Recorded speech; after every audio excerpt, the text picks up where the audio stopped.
உங்கள் அனைவருக்கும் என்னுடைய அன்பான வணக்கம்.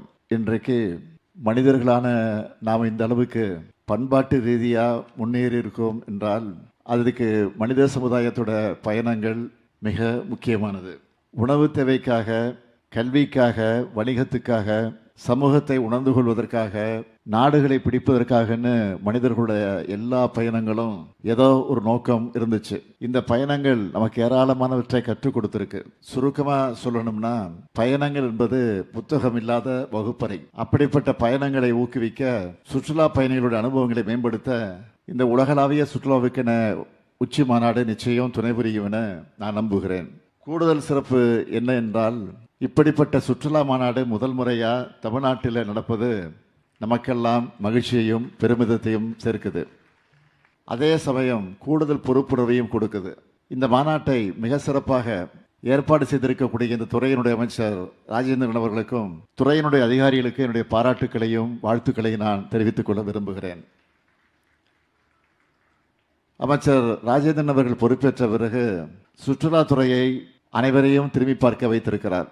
அவருக்கு தோளோடு தோல் நின்று துணை நின்று இருக்கக்கூடிய தொழில்துறை அமைச்சர் தம்பி டிஆர்வி ராஜா அவர்களுக்கும் தொழில்துறை அதிகாரிகளுக்கு என்னுடைய பாராட்டுக்களையும் வாழ்த்துக்களையும் நான் தெரிவித்துக் கொள்ள விரும்புகிறேன். சிறப்பு விருந்தினராக கலந்து கொண்டு தமிழ்நாட்டின் சிறப்பை பற்றி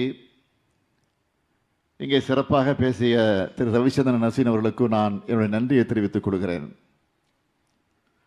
தமிழின் அருமை குறித்தும் எங்களோட நாகரிகத்தின் தொன்மை குறித்தும் உலக அளவில் இருந்து வந்திருக்கக்கூடிய தொழில் முனைவோர் எல்லோருக்கும் தெரியும். தலைநகர் சென்னையில் மெரினா கடற்கரை தொடங்கி மாமல்லபுரம், வேடந்தாங்கல், ஊட்டி, கொடைக்கானல், தஞ்சை பெரிய கோயில், கங்கை கொண்ட சோழபுரம், செஞ்சிக்கோட்டைன்னு குமரி வள்ளுவ முனையில் வானவிழ்ந்து நிற்கக்கூடிய ஐயன் வள்ளுவர் சிலை வரைக்கும் தமிழ்நாட்டில் ஏராளமான சுற்றுலா தலங்கள் இருக்கு. இயற்கை எழில், வைக்கக்கூடிய கட்டடக்கலை, தலைநிமிர வைக்கக்கூடிய கோபுரங்கள், வரலாற்று பெருமிதத்தை எடுத்துச் சொல்லக்கூடிய இடங்கள் தமிழ்நாட்டில் எக்ஸ்ப்ளோர் பண்ணவும் எக்ஸ்பீரியன்ஸ் பண்ணவும் நிறைய இடங்கள் இருக்கு. பொதுவாக நம்ம வெளிநாடுகளுக்கு பயணம் செய்யும்போது பெரும்பாலான நாடுகளில் தன்னுடைய பாரம்பரிய கலைகள்னு சில கலை நிகழ்ச்சிகளை நடத்தி காட்டுவாங்க. அதுவே தமிழ்நாட்டை எடுத்துக்கிட்டால் கரகாட்டம், காவடி ஆட்டம், ஒயிலாட்டம், மயிலாட்டம், தெருக்கூத்து, தப்பாட்டம், பரதநாட்டியம், ஏராளமான கலைகள் இருக்கு.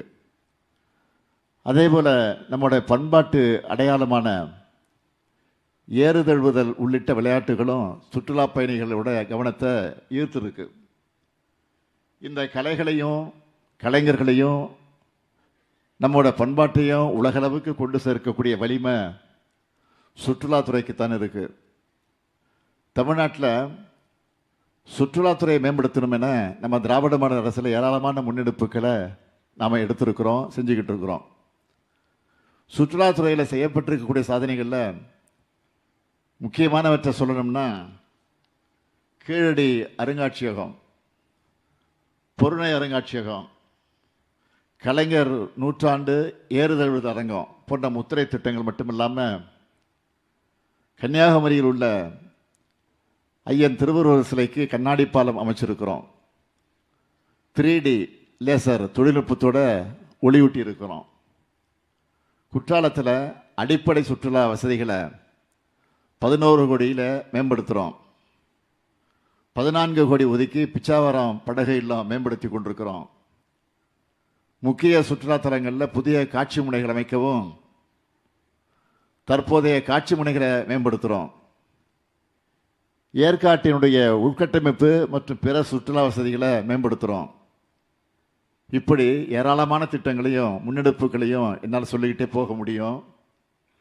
இதோட தொடர்ச்சியாக தான் இந்த நிகழ்ச்சி மூலமாக பூம்புகாரில் ஏற்பட்டிருக்கக்கூடிய பல்வேறு அடிப்படை வசதிகள், சிதம்பரத்தில் கட்டப்பட்டுள்ள தமிழ்நாடு சுற்றுலா வளர்ச்சி கழகத்தினுடைய ஓட்டல், மாமல்லபுரம் மரகத பூங்காவில் ஒளிரும் பூங்கா மற்றும் பிற பொழுதுபோக்கு அம்சங்கள் ஆகியவற்றை துவக்கி வச்சு திருக்கடையூரில் தமிழ்நாடு ஹோட்டலுக்கு உணவகம் கட்டுறதுக்கும் தரங்கம்பாடியில் பல்வேறு சுற்றுலா வசதிகளை மேற்கொள்ளவும் அடிக்கல் நாட்டியிருக்கேன். இப்படி கடந்த 5 ஆண்டுகளில் சுற்றுலாத்துறையுடைய மேம்பாட்டுக்காக 612 கோடியே 18 லட்சம் ரூபாயை ஒதுக்கி இருக்கிறோம்.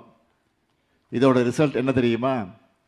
கடந்த 5 ஆண்டுகளில் 128 கோடியே 97 லட்சம் உள்நாட்டு சுற்றுலா பயணிகளும் சுமார் 45 லட்சம் வெளிநாட்டு சுற்றுலா பயணிகளும் தமிழ்நாட்டுக்கு வந்திருக்கிறாங்க.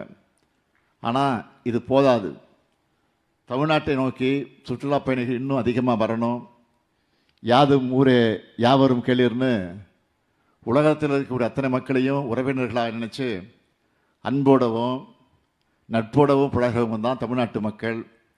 அதனால் வெளி மாநில மக்களும் வெளிநாட்டு மக்களும் தமிழ்நாட்டுக்கு அதிகமாக வரணும். இங்கே சிறப்பான போக்குவரத்து வசதிகள் இருக்குது. சுற்றுலா பயணிகளுக்கு பாதுகாப்பான மாநிலமாக இருக்குது. சாகச சுற்றுலா, பொழுதுபோக்கு சுற்றுலா, கேரவன் சுற்றுலா, கிராமிய மற்றும் மலைத்தோட்டப்பை சுற்றுலா, கடலோர சுற்றுலா, பண்பாட்டு சுற்றுலா, மருத்துவம் மற்றும் உடல்நலம் பேணும் சுற்றுலா, ஆன்மீக சுற்றுலா, சுற்றுச்சூழல் சுற்றுலா, பாரம்பரிய சுற்றுலா, திரைப்பட சுற்றுலா, கூட்டங்கள், ஊக்கத்தொகைகள், மாநாடுகள் மற்றும் கண்காட்சிகள் சுற்றுலான்னு 12 முன்னுரிமை சுற்றுலா பிரிவுகளுடைய வளர்ச்சியை மேம்படுத்த தமிழ்நாடு சுற்றுலா கொள்கை 2003 வெளியிட்டிருக்கிறோம். அனைத்து தகுதியான சுற்றுலா திட்டங்களுக்கும் சிங்கிள் விண்டோ அனுமதியோடு கூடிய நெறிப்படுத்தப்பட்ட ஒப்புதல் செயல்முறை மேற்கொள்ளப்படும். அது மட்டுமல்ல, சுற்றுலாத்துறையில் தனியார் முதலீட்டை ஊக்குவிப்பதற்கு சுற்றுலாவை சார்ந்த 13 தகுதியான திட்டங்களை தேர்ந்தெடுத்திருக்கிறோம். நிறுவனங்களோட முதலீட்டு திட்டங்கள் அடிப்படையில் 3 வகையாக வகைப்படுத்தி முதலீட்டு மானியம், கூடுதல் முதலீட்டு மானியம், கட்டமைப்பு ஊக்கத்தொகை மற்றும் மின் பயன்பாட்டில் கட்டண சலுகை போன்ற முக்கிய சலுகைகள் வழங்கப்படும். இதையெல்லாம் உலகளவில் கொண்டு சேர்க்க இந்த தமிழ்நாடு உலகளாவிய சுற்றுலா உச்சி மாநாடு நிச்சயம் துணை நிற்கும். சுற்றுலா வணிகத்தில் அதிகமான தனியார் முதலீடுகளை ஈர்க்கிறது.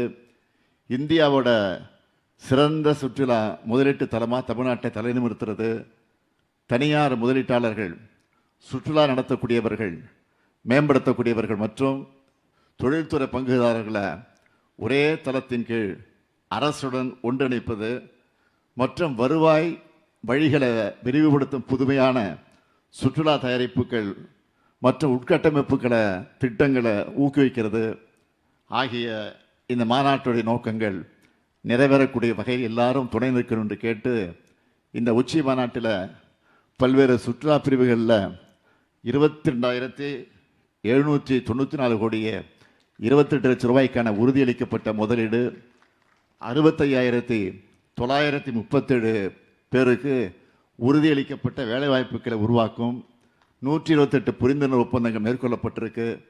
தமிழ்நாட்டின் மீதும் நமது திராவிட மாடல் அரசின் மீதும் நம்பிக்கை வச்சு முதலீடு செய்ய வந்திருக்கக்கூடிய அத்தனை முதலீட்டாளர்களுக்கும் நான் நன்றியை தெரிவிச்சுக்கிறேன். உங்களுக்கு தேவையான எல்லா ஆதரவு சேவைகளையும் எங்களோட அரசு நிச்சயமாக உறுதியாக வழங்கும் என்று உறுதியளிக்கிறேன். அது மட்டுமல்ல, இந்த மாநாட்டின் முக்கியமான 3 அறிவிப்புகளை நான் வெளியிட விரும்புகிறேன். முதல் அறிவிப்பு, உலக சுற்றுலா வரைபடத்தில் கலை மற்றும் பண்பாட்டு சுற்றுலா தலமாக தமிழ்நாடு இடம்பெற முதல் முறையாக அடுத்த ஆண்டு ஜனவரி மாதத்தில் தமிழ் பினாலே நடத்தப்படும். 2வது அறிவிப்பு, மாமல்லபுரத்துக்கு வருகிற சுற்றுலா பயணிகளுக்கு தேவையான அடிப்படை வசதிகளை மேம்படுத்த முதலாக மாமல்லபுரத்தில் சிறப்பு பகுதி மேம்பாட்டு ஆணையம் அமைச்சு அதன் மூலம் 100 கோடி ரூபாய் மதிப்பீட்டில் உலக தரத்தில் நவீன சுற்றுலா உட்கட்டமைப்பு வசதிகள் ஏற்படுத்தப்படும். 3வது அறிவிப்பு, 2023ஆம் ஆண்டு சுற்றுலா கொள்கை அறிவிப்பை அடிப்படையாக கொண்டு சிப்காட் நிறுவனம் சுற்றுலா தலங்களை கண்டறிந்து முதலீடுகளை ஈர்த்து புதிய சுற்றுலா வசதிகளை உருவாக்க உள்ளது.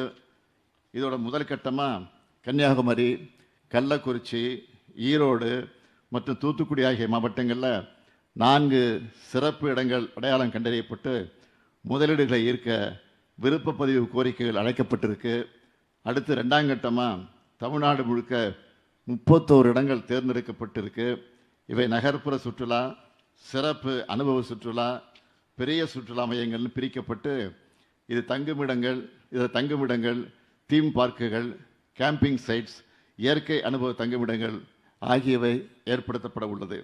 இதனால் தமிழ்நாடு முழுக்க பல லட்சம் பேருக்கு வேலைவாய்ப்புகள் உருவாகும் என்று மகிழ்ச்சியோடு நான் தெரிவித்துக் கொள்கிறேன்.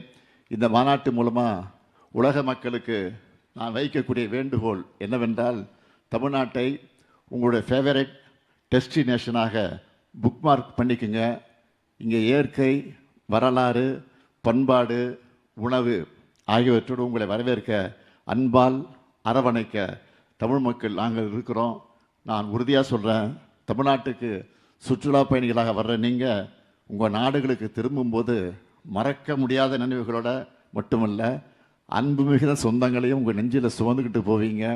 அதோட தமிழ்நாடு எங்களுடைய செகண்ட் ஹோம்னு நீங்கள் உங்கள் நண்பர்கிட்ட போய் பகிர்ந்துப்பீங்க. எனவே உலக மக்கள் அனைவரும் தமிழ்நாட்டுக்கு வாங்கன்னு அன்போடு அழைத்து விடைபெறுகிறேன். நன்றி, வணக்கம்.